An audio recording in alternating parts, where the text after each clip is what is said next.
Crime से जुड़े घिनौने जुल्म और अपराध की सच्ची कहानियां सुनाते हैं।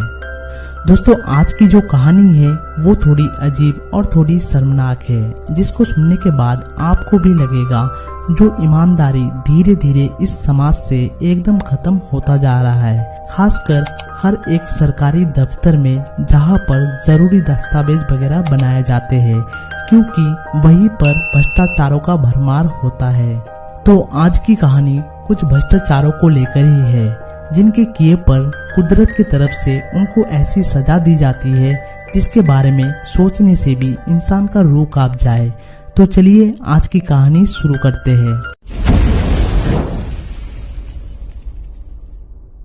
तो कहानी कुछ इस तरीके से शुरू होती है। उत्तर प्रदेश के गोरखपुर जिले में एक छोटा सा गांव है, भटहट। इस गांव में एक नौजवान था जो कि बेहद गरीब था और किसी तरह छोटा मोटा कामकाज मजदूरी वगैरह करके अपना गुजारा करता था। इसी बीच 2015 में भटहट गांव के ही एक लड़की के साथ इस नौजवान की शादी करवा दी जाती है। शादी के बाद मियाँ बीबी दोनों ही बेहद खुश होते हैं, मगर इनके अंदर बस पैसों को लेकर बहुत प्रॉब्लम होती है, जिसके चलते वो नौजवान अपनी बीबी को भटहट गांव छोड़कर मुंबई पहुंच जाता है और वहीं पर किसी कारखाने में काम करता है। और जैसे ही छुट्टी मिलती है, नौजवान अपने गांव पहुंचता है, बीबी के साथ कुछ दिन बिताता है। फिर जैसे ही छुट्टी खत्म हो जाती है, वो नौजवान दोबारा मुंबई पहुंच जाता है और अपने काम पर लग जाता है। इस तरीके से 2016 और 2017 बहुत ही अच्छे से बीत जाता है। फिर आ जाता है 2018। इस दौरान वो नौजवान मुंबई छोड़ देता है, क्योंकि वो अक्सर बीमार रहता है और आए दिन उसकी तबीयत खराब होती रहती है। तो वो मुंबई छोड़कर अपने गांव में हमेशा के लिए लौट जाता है, अपने बीबी के पास, अपने परिवार के पास। फिर एक दिन अचानक उसकी मौत हो जाती है। अब सबको लगता है जो बेचारा बहुत दिन से बीमार था, हमेशा तबीयत वगैरह खराब रहती थी, शायद उसी के चलते मौत हो गई होगी। किसी ने पता करने की कोशिश नहीं की आखिर वो क्यों मरा, उसको क्या बीमारी थी। खैर, किसी को ये बात सूझी नहीं।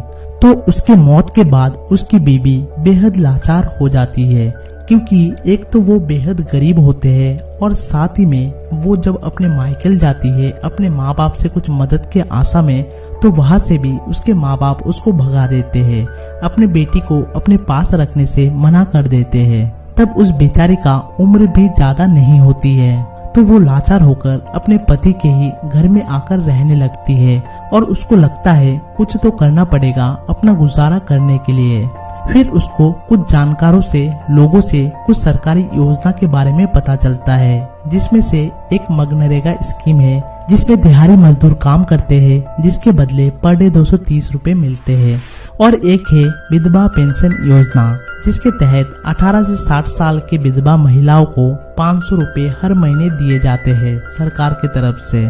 साथ ही में उस महिला का राशन कार्ड भी नहीं बना होता है। अगर वो राशन कार्ड भी बना लेती है, सरकार की तरफ से जो भी 4-5 किलो अनाज मिलता है हर महीने, वो भी मिलना शुरू हो जाएगा, जिससे एक अकेली औरत का एक गांव में अच्छे से गुजारा हो जाएगा।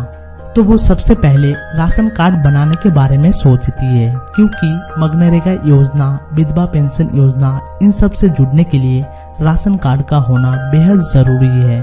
तो वो इसके लिए गांव के पंचायत प्रधान के पास पहुंचती है, उनसे मुलाकात करती है और बोलती है जो घर पर कोई कमाने वाला नहीं है, पति की भी मौत हो चुकी है, आप मेरी मदद कीजिए, मेरी राशन कार्ड बनवा दीजिए, विधवा पेंशन दिलवा दीजिए, इससे मुझे काफी सहारा मिलेगा, मेरी जिंदगी संवर जाएगी। तो प्रधान बोलता है ठीक है, बनवा दूंगा, चिंता मत करो। यही से उस रिश्वतखोर प्रधान का काला चेहरा सामने आता है। उसको लगता है गरीब औरत है, लाचार औरत है, ये सब कार्ड बनाने के लिए इससे अगर कुछ पैसे का मांग भी करे तो भी ये नहीं दे पाएगी। मगर उस विधवा की जवानी और खूबसूरती को देखते हुए वो रिश्वतखोर प्रधान बहक जाता है, उसकी नीयत खराब हो जाती है, उसका अंदर का हवस जाग उठता है। उसको लगता है इसके आगे पीछे तो कोई है नहीं जो मुझे कुछ बोलेगा। इसलिए वो प्रधान बेशर्मी से उस महिला से बोलता है, ये सारी चीजें हम बना देंगे, मगर उसके लिए तुम्हें मेरे साथ सोना पड़ेगा। अब यहाँ पर वो मजबूर औरत, लाचार औरत करे तो क्या करे, जाए तो किसके पास जाए। पहले तो उसने ये सब काम करने से 2-3 बार इनकार किया, मगर उसको लगा सोए बिना प्रधान भी उसका काम नहीं करेगा, तो फिर वो मजबूरन उस प्रधान के साथ सोती है और संबंध बनाती है। तो यहाँ पर प्रधान ने रिश्वत के तौर पर उसके जिस्म के साथ खेला, उसके जिस्म का सौदा किया। फिर वादे के मुताबिक प्रधान ने उस महिला का काम भी किया। उसको एक सिफारिश लेटर के साथ उस डिपार्टमेंट में भेजा जहाँ राशन कार्ड वगैरह बनते हैं, और कहा वहाँ के सेक्रेटरी से मिलो, वो तुम्हारा काम कर देगा। फिर वो महिला सिफारिश लेटर के साथ उस सेक्रेटरी के पास जाती है और उनको वो सिफारिश लेटर दिखाती है और कहती है उसको राशन कार्ड की बहुत जरूरत है। मगर यहाँ पर दुख की बात ये है, वो सेक्रेटरी भी एक बहुत बड़ा रिश्वतखोर निकलता है। उसको भी कुछ न कुछ घूस चाहिए उस लाचार महिला का काम करने के लिए। अब यहाँ पर भी सेक्रेटरी उसके हालत को देखते हुए समझ जाता है इसके पास कुछ है नहीं देने के लिए, इसलिए वो भी इसके बेबसी का फायदा उठाता है और इसके साथ सोने का मांग करता है। वो लाचार महिला करे तो क्या करे, वो यहाँ पर भी टूट जाती है और सोने के लिए तैयार हो जाती है। अब यहाँ से भी वादे के मुताबिक सिग्नेचर वगैरह करके कागज को और आगे भेजा जाता है। इस बीच उस औरत को कई सारे बाबू, क्लर्क, दलाल का सामना करना पड़ता है और हर कोई इसके बेबस होने का फायदा उठाता है। हर कोई रिश्वतखोर होता है, हर कोई इसके जिस्म का सौदा करता है और इसके साथ सोता है। तो ऐसे करते करते टोटल 13 लोगों के साथ उसको सोना पड़ता है, तब जाकर उसको राशन कार्ड, विधवा पेंशन, मनरेगा का फायदा मिल पाता है। तो ये सब हुए 3 महीने बीत जाता है, सब कुछ ठीक ठाक चल रहा होता है। फिर एक दिन वो औरत अचानक बीमार पड़ जाती है। उसके बाद वो उसी गांव के एक झोला छाप डॉक्टर को दिखाती है। फिर वो डॉक्टर उसको कुछ दवाई देता है। दवाई खाने के बाद 2-4 दिन तबीयत ठीक रहती है, उसके बाद फिर बीमार पड़ जाती है। फिर किसी और झोला छाप डॉक्टर को दिखाती है। फिर वो डॉक्टर भी उसको कुछ दवाई देता है। फिर वो दवाई खाने के बाद भी 2-4 दिन ठीक रहती है, फिर बीमार पड़ जाती है और ये सिलसिला करीबन 1 महीने तक चलता रहता है। उसके बाद वो औरत उस प्रधान के पास जाती है हेल्प मांगने, जो वो कई दिनों से बीमार है। उसने गांव के कई डॉक्टर दिखाए, मगर वो ठीक नहीं हो रही है। उसको हेल्प किया जाए, उसको अच्छा डॉक्टर दिखाया जाए। फिर वो प्रधान गांव के ही एक डॉक्टर के पास उसको भेजता है। फिर डॉक्टर उसका बीपी वगैरह चेक करता है, उसको क्या क्या प्रॉब्लम है वो सब पूछते हैं। फिर उसको दवाई लिख के देते हैं। दवाई खाने के बाद 2-4 दिन ठीक रहती है, उसके बाद फिर से बीमार पड़ जाती है।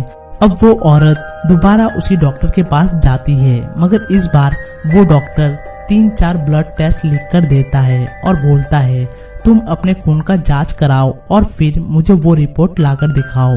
फिर वो खून का जांच कराती है और रिपोर्ट डॉक्टर को दिखाती है। रिपोर्ट में लिखा होता है ये औरत HIV पॉजिटिव है। अब ये बात डॉक्टर उस प्रधान को बताता है। प्रधान ये बात सुनने के बाद उसके पैरों तले जमीन खिसक जाती है। वो एक पल के लिए पागल हो जाता है। फिर बोलता है नहीं, ये गलत रिपोर्ट है, इसको दोबारा जांच करवाना चाहिए। फिर इसके खून का जांच गोरखपुर के सबसे बड़े हॉस्पिटल में किया जाता है और वहाँ भी रिपोर्ट सेम होती है। अब यहाँ पर प्रधान का ऐसा हालत होता है जो कि उसको किसी ने नर्क में धकेल दिया है। फिर धीरे धीरे वो तमाम 11-12 लोगों को पता चलता है जो वो लाचार बेबस औरत जिसके साथ उन्होंने संबंध बनाया था वो HIV पॉजिटिव है। ये बात सुनने के बाद, जानने के बाद सबकी हालत बद से बदतर हो जाती है। सभी चोरी छुपे भागते भागते हॉस्पिटल पहुंचते हैं और अपना अपना खून जांच कराते हैं और पता चलता है सभी के सभी HIV पॉजिटिव है। फिर किसी तरह ये बात लीक हो जाती है, गांव में सबको पता चल जाता है। गांव में हंगामा मच जाता है। जो 13 सरकारी चाकरों ने अपने पदों का फायदा उठाते हुए एक बेबस महिला का इतनी बुरी तरह शोषण किया, उसका गलत फायदा उठाया। और ये जो 13 लोग थे सभी के सभी शादीशुदा थे।